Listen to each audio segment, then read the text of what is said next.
बहुत बहुत स्वागत है आपका आप ही का चैनल मैनेजमेंट एक्सप्लेन आसान भाषा में। दोस्तों, कोविड-19 के वैक्सीनेशन के रिलेटेड बहुत सारे अच्छे खबर आ रहे हैं। मॉडर्ना और फाइजर ने अपने क्लिनिकल ट्रायल्स के डाटा रिलीज कर दिए हैं और उसमें उन्होंने दिखाया है कि उनका वैक्सीन 95% तक इफेक्टिव है नोवेल कोरोना वायरस के खिलाफ। और सबसे बड़ी खबर यह है कि हमारे health secretary mister Rajesh Bhushan ji ने अपने हाल ही में हुए प्रेस ब्रीफिंग में ये कहा है कि serum institute of India SII, जो कि वॉल्यूम्स के हिसाब से वर्ल्ड्स लार्जेस्ट वैक्सीन मैन्युफैक्चरर है, उनका वैक्सीन ट्रायल फेज 3 में एंटर कर गया है। इस डिफिकल्ट टाइम में ऐसे न्यूज़ बहुत ही एनकरेजिंग है। लेकिन दोस्तों, वैक्सीन फाइनल हो जाने से पेंडेमिक खत्म नहीं होगा।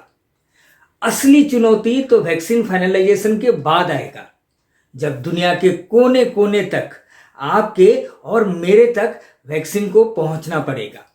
और ये चुनौती और बड़ी हो जाएगी लोअर और मिडिल इनकम कंट्रीज के लिए, जैसे कि इंडिया, क्योंकि जो खबर अभी आ रही है उस हिसाब से इन वैक्सीन्स को इफेक्टिव रखने के लिए बहुत ही कोल्ड कंडीशंस में रखना पड़ेगा और वो केवल लॉजिस्टिकली टफ नहीं होगा, साथ में महंगा भी होगा। ऐसे में क्या कंपनीज अपने एम्प्लॉइज को फ्री में वैक्सीनेशन देके सरकार की मदद कर सकती है?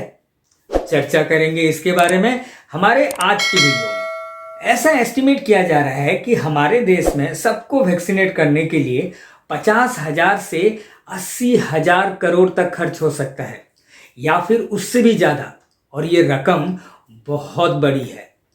ऐसे में क्या ये पॉसिबल है कि सरकार गवर्नमेंट सेक्टर के साथ प्राइवेट सेक्टर का भी सहायता ले? और जवाब है जी, ये संभव है। इसे समझने के लिए हम मनी कंट्रोल में पब्लिश हुई इस आर्टिकल को देखते हैं। किरण मजुमदार-शॉ, जो कि बायोकॉन के एग्जीक्यूटिव चेयरपर्सन हैं, उन्होंने ये सजेस्ट किया है गवर्नमेंट प्राइवेट सेक्टर को अनुमति देना चाहिए कि वो CSR फंड्स की उपयोग कर सकते हैं अपने एम्प्लॉयज़ को वैक्सीनेट करने के लिए। इस स्टेटमेंट में कुछ चीज़ें बहुत ही इंटरेस्टिंग है। पहला है कि CSR क्या होता है, और दूसरा है कि अपने एम्प्लॉयज़ को वैक्सीनेट करने के लिए प्राइवेट सेक्टर्स को किस चीज़ का अनुमति चाहिए सरकार से। चलिए समझते हैं इसे डिटेल्स में। CSR, corporate social responsibilities. Companies का अपने सोसाइटी के प्रति कुछ रेस्पॉन्सिबिलिटी बनता है और वो इस CSR फंड की उपयोग करते हैं उस रेस्पॉन्सिबिलिटी को पूरी करने के लिए। सही मायने में CSR शुरू हुआ था 1971 में, जब कमिटी ऑफ इकोनॉमिक डेवलपमेंट ने बिजनेस और सोसाइटी के बीच में सोशल कॉन्ट्रैक्ट का कॉन्सेप्ट डिक्लेयर किया था। ये कॉन्सेप्ट के पीछे आइडिया ये था कि बिजनेस पब्लिक कंसेंट से ही चलता है, इसलिए बिजनेस का भी कर्तव्य बनता है कि वो सोसाइटी के डेवलपमेंट के लिए कुछ करें। जहाँ पे कुछ कंपनीज CSR को एक बोझ की तरह देखते हैं, वहीं पे बहुत सारे कंपनीज इसे एक अपॉर्चुनिटीज के हिसाब से भी देखते हैं, क्योंकि जब आप सोसाइटी के लिए कुछ करते हैं, लोगों के लिए कुछ करते हैं, तो लोग भी अपना प्यार ब्रांड के तरफ दिखाते हैं और इससे लॉन्ग रन में कंपनीज को प्रॉफिट ही होता है। अच्छा, ये तो हो गया कि CSR क्या है, लेकिन सवाल अभी भी वही है कि प्राइवेट सेक्टर्स को अपने एम्प्लॉयज को वैक्सीनेट करने के लिए सरकार की अनुमति क्यों चाहिए। चलिए बात करते हैं इसके बारे में। दोस्तों, ये वीडियो थोड़ा सा एनालिटिकल होने वाला है, ध्यान से सुनिएगा। इंडिया पूरे विश्व में पहला कंट्री है जिसने 2014 में CSR को कंपनीज के लिए लीगली मैंडेटरी किया है। Section 135 of India's companies act में बोला गया है, कंपनीज जिनका नेटवर्थ मिनिमम 500 करोड़ है, या फिर जिनका रेवेन्यूज 1000 करोड़ से ज़्यादा है, या फिर जिनका नेट प्रॉफिट 5 करोड़ से ज़्यादा है, उनको अपने लास्ट 3 इयर्स का एवरेज प्रॉफिट से 2% CSR के लिए खर्च करना पड़ेगा।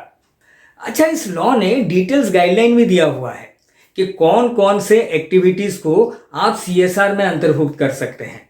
हेल्थ, एजुकेशन, स्किल ट्रेनिंग इत्यादि कुछ प्रमुख क्राइटेरियाज हैं इस गाइडलाइन के। ये देखिए, CSR स्पेंड सेक्टर वाइज सबसे ज्यादा खर्चा हेल्थ पे हुआ है और ये रही top CSR contributing companies. Reliance industries 760.58 crore, ONGC 495.23 crore, Infosys 239.54 crore. ये टॉप 3 कंपनीज हैं। अब ये तो हम समझ लिए कि गाइडलाइन क्या है CSR का। अब ये देखते हैं कि एम्प्लॉइज को फ्री में वैक्सीनेशन देना कितना संभव है। हम इसका उत्तर केवल 3 पैरामीटर से ढूंढने की कोशिश करेंगे। पहला पैरामीटर, क्या कोविड-19 से रिलेटेड एक्टिविटीज CSR के कैटेगरीज में इंक्लूडेड हैं? और उत्तर है हाँ, ये इंक्लूडेड है। सर्कुलर नंबर 10/2020 डेटेड 23 मार्च 2020 को देखते हैं। पेंडेमिक के तुरंत बाद सरकार ने CSR लॉ में कुछ परिवर्तन लाए, जिसके चलते कोविड-19 रिलेटेड एक्टिविटीज से हुए खर्चों को अब CSR में जोड़ा जाएगा।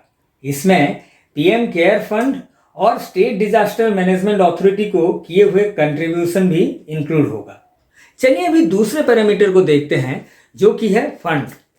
हमने इस वीडियो में ऑलरेडी कवर कर लिया है कि सेक्शन 135 ऑफ कंपनीज एक्ट के अनुसार कंपनीज को अपने 3 साल के एवरेज प्रॉफिट से 2% CSR के लिए कंट्रीब्यूट करना पड़ेगा। ऐसे में एक सवाल आता है, 2020 में पेंडेमिक के चलते कंपनीज प्रॉफिट तो छोड़िए नुकसान भी किए हुए हैं।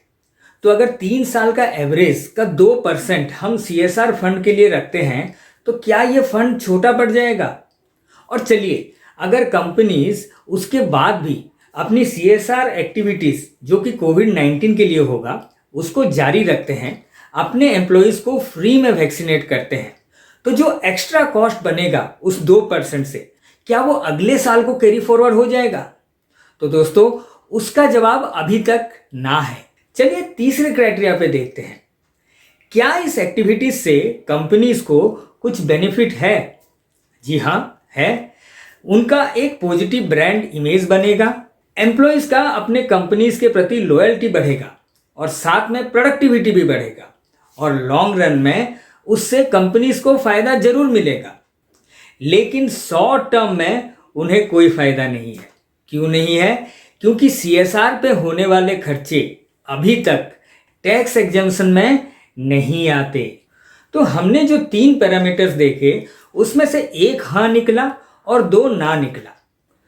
तो किरण जी ने अपने इंटरव्यू में एम्प्लॉइज को फ्री वैक्सीनेशन देने की जो बात कही है, अगर उसे संभव करना है तो सरकार को 2 अनुमति देनी पड़ेगी। पहला है, अगर कंपनीज CSR एक्टिविटीज के लिए अपने डेडिकेटेड कोविड फंड से भी ज़्यादा खर्चे कर रहे हैं तो सरकार उन्हें अनुमति दे कि वो उसे अगले साल के लिए कैरी फॉरवर्ड कर पाए। और दूसरा है, इस खर्चे को टैक्स फ्री किया जाए। मुझे ऐसा पक्का लगता है कि कंपनीज अपने एम्प्लॉइज को फ्री में वैक्सीनेशन दे पाएं, इसके बारे में सरकार जरूर सोचेगी, क्योंकि ये काम बहुत बड़ा है और इसके लिए सरकार को सबका साथ चाहिए। दोस्तों, इसी नोट पे हम आज का वीडियो यहीं पे समाप्त कर रहे हैं। आशा करता हूं आपको हमारा ये वीडियो पसंद आया। आप सबसे मेरा अनुरोध है, इस चैनल को सब्सक्राइब करें, वीडियो को लाइक करें और अपने दोस्तों और परिवारजनों को जरूर फॉरवर्ड करें। हम जल्द ही मिलेंगे कुछ इंटरेस्टिंग सब्जेक्ट के साथ। तब तक के लिए धन्यवाद।